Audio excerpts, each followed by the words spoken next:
నరేంద్ర మోదీ ఓట్లు దొంగ నరేంద్ర మోదీ ఓట్లు దొంగ నరేంద్ర మోదీ ఓట్లు దొంగ ఓట్లు దొంగ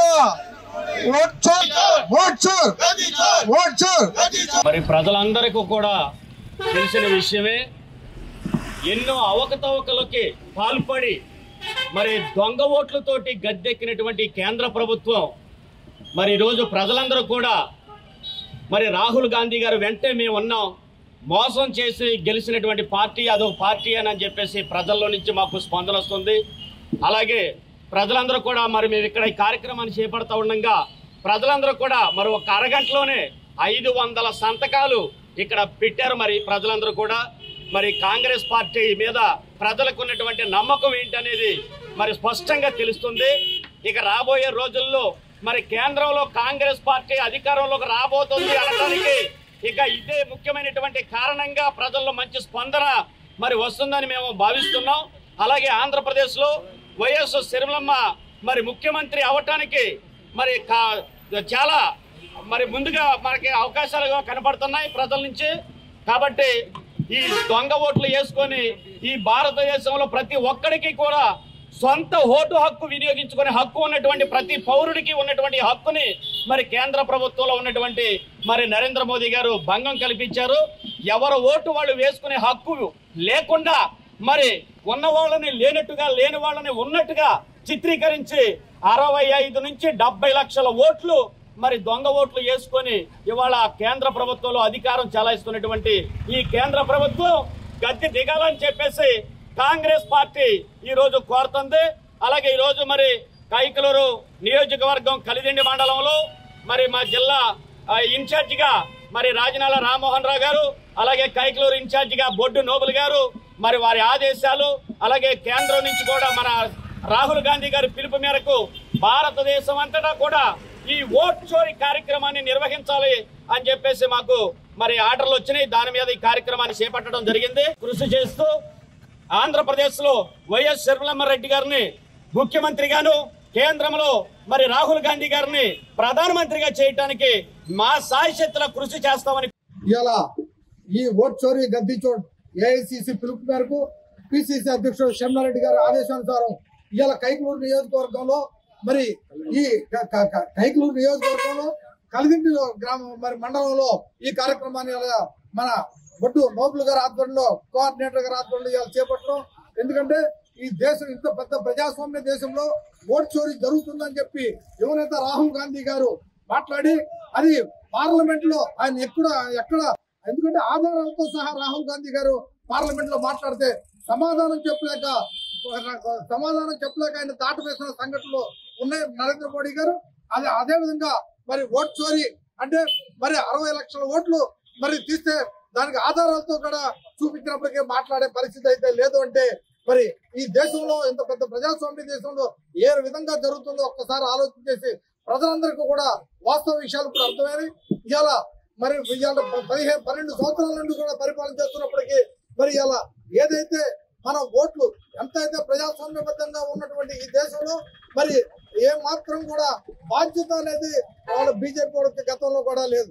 అలాంటి పరిస్థితి నుండి ఇవాళ మరి స్వాతంత్రం సంపాదించుకుని ఎంతో నిష్పక్షపాతంగా ఉన్నటువంటి ఈ దేశంలో మరి మనం ఖచ్చితంగా ప్రతి ఒక్కరికి ఓటు హక్కు ఉండాలి. ఆ ఓటు స్వేచ్ఛగా వాళ్ళు ఉపయోగించుకోవాలనేది కాన్సెప్ట్ తోటి రాహుల్ గాంధీ గారు మరి ఈ ప్రయాణం చేస్తూ మరి ప్రజల మద్దతును కూడగట్టుకుని ఇవాళ యువకులు కానీ పెద్ద ఎత్తున అందరూ కూడా ఖచ్చితంగా ఈ దేశంలో ఓటు చోరీ జరుగుతుందని చెప్పి నమ్మి ఇవాళ రాహుల్ గాంధీ గారు చేస్తున్నటువంటి ఇవాళ ఈ సంతకాల సేకరణ కార్యక్రమంతో ఇవాళ కలిదిండి మండలంలో మరి బొడ్డు నోబుల్ గారు ఆధ్వర్యంలో ఈ కార్యక్రమాన్ని తీసుకోవడం, ప్రజలందరి దగ్గరికి వెళ్లి సంతకాలు చేయమని చెప్పి మేము అడుగుతుంటే మంచి స్పందన కూడా వస్తుందని చెప్పారు. మరి ఇలా రాహుల్ గాంధీ గారు చేస్తున్న ఈ కార్యక్రమంలో మరి షర్మిలారెడ్డి గారు కూడా మనందరం కూడా పాల్గొనాలి.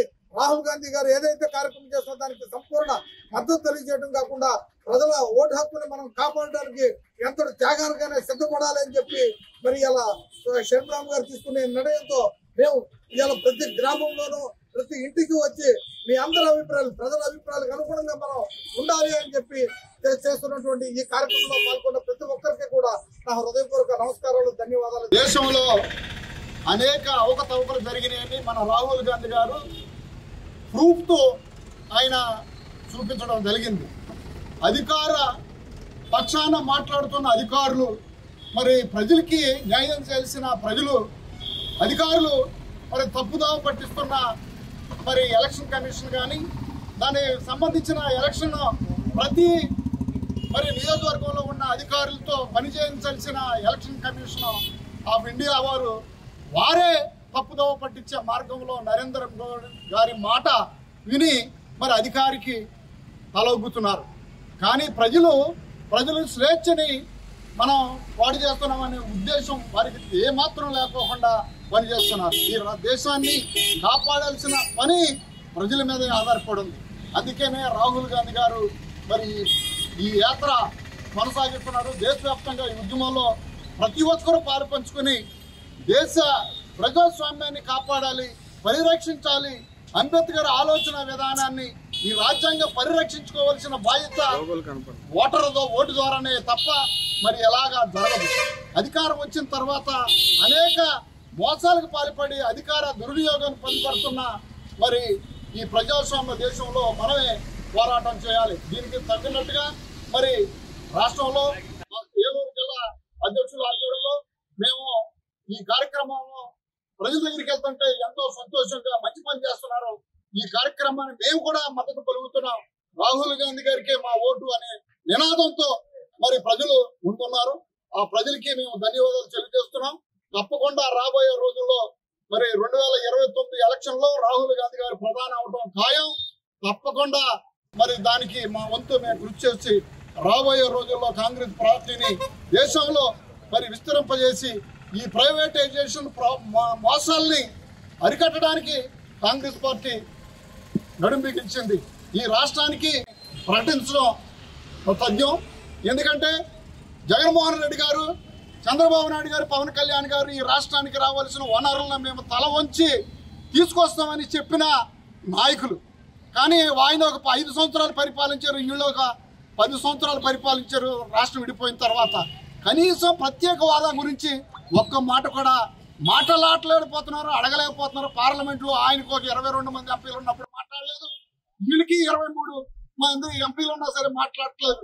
తన స్వప్రయోజనాలని కాపాడుకుంటాకి వీరి మీద ఉన్న కేసుల్ని తప్పించుకుంటాకి ఈ ప్రజాస్వామ్యాన్ని ఉపయోగించుకుంటున్నారు తప్ప ప్రజల్ని మేలు చేసే ఆలోచన ఏ ఒక్క ఎంపీ కూడా లేదని సభమంగా తెలియజేస్తున్నాం. ఎందుకని రాష్ట్రాన్ని కాపాడాల్సింది ప్రజలే తప్ప ప్రజల ముందుకే మేము వెళ్తున్నాం, ప్రజలకి తెలియపరుస్తాం. రాబోయే రోజుల్లో తప్పకుండా కాంగ్రెస్ పార్టీని ప్రభుత్వాన్ని తీసుకొచ్చి రాష్ట్రాన్ని కాపాడటానికి మా వంతు మేము కృషి చేస్తామని, దానికి ఈ ప్రజలు సమకూర్చాలని సభలో ఈ విలేకరులు కూడా మాకు సహకారం చేయాల్సిందిగా మనం చేస్తూ ఈ అవకాశం ఇచ్చిన పెద్దలకి ధన్యవాదాలు తెలియజేస్తూ థ్యాంక్ యూ. జై కాంగ్రెస్, జై కాంగ్రెస్ నాయకత్వం, చంద్రబాబు గారి నాయకత్వం, రాహుల్ గాంధీ గారి నాయకత్వం, రాహుల్ గాంధీ గారి నాయకత్వం. జై కాంగ్రెస్, జై కాంగ్రెస్, జై కాంగ్రెస్.